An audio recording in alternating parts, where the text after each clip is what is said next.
I'm waiting. I'm leaving the best to last. What's the best? No, you know what I'm getting at, Sasan, because this is the stuff that gets me excited. And these are the early church fathers' quotations.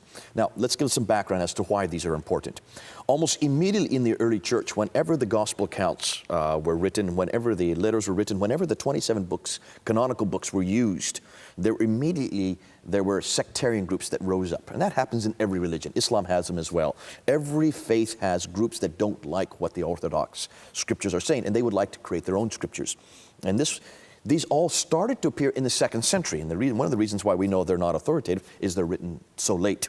But nonetheless, when they started to appear, the early church fathers, the fathers of the church, these are the leaders of the church. They weren't pastors like we have today, or we didn't have popes back then. These were the ones who were the responsible men, like the imams of the church, would take it upon themselves to dispute them immediately. And the best way that they would dispute them is basically just write scripture.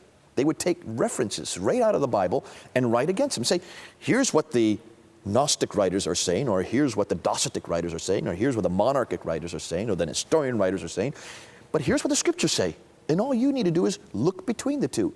Look and see which is authoritative. This is the authoritative account. Christ did die on the cross. Here is a Gnostic writing. That couldn't have been God. God does not come in bodily form. And so therefore, just by putting those references, you just read what the authoritative verses are versus the heretical verses. Now, the great thing about that, without realizing how valuable this would be, they left a record of the New Testament text by doing that. So there have been 2 researchers that have gone back, one named Sir David Dalrymple here in Britain, who went back to amalgamate as many of these early church fathers' quotations as possible. And he came up with 86,000 of these quotations. That's an awful lot of quotations to come across. Many of them are quite late. So Dr. Jean Burgon wanted to find out how many of these quotations predated the 4th century. That means predated the Sinaiticus and the Alexandrinus that we saw there in the British Library, which are the earliest manuscripts that nobody doubts. Predated the Council of Nicaea, when the first list of the 27 books were listed, and the Council of Chalcedon, where you find the first real reference to the canonical text. We'll get into the canon later. But he wanted those quotations only that predated it.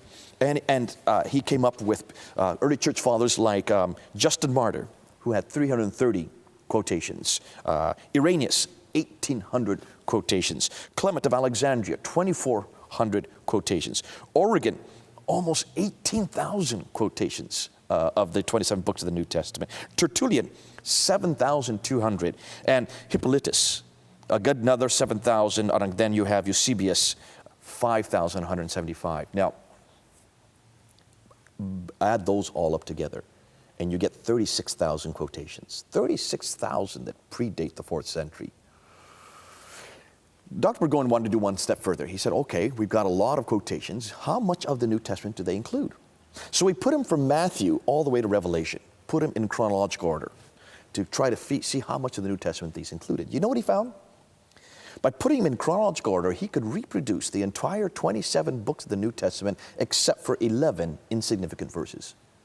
There's over 5,000 verses in the New Testament. He could reproduce the entire New Testament just from these quotations, except for 11 insignificant verses. Now, what does that tell you, Susan? I'll tell you what it tells me. That means we could throw away the 24,000 manuscripts. We don't need them. You could throw away the 15,000 translations. We don't need them. Throw away the 2,135 lectionaries. We don't need any of the hostile witnesses. We don't need any of the internal witnesses. Just go to the early church fathers' quotations. Just look at them from before the 4th century, and you can reproduce all 27 books of the New Testament 300 years before the Quran even came to existence. Now, to me, that's incredulous. There's no piece of literature, secular or sacred, that can make the claim I've just made there. No other piece of literature in the world has that kind of authority. So why in the world are people saying that they've been corrupted?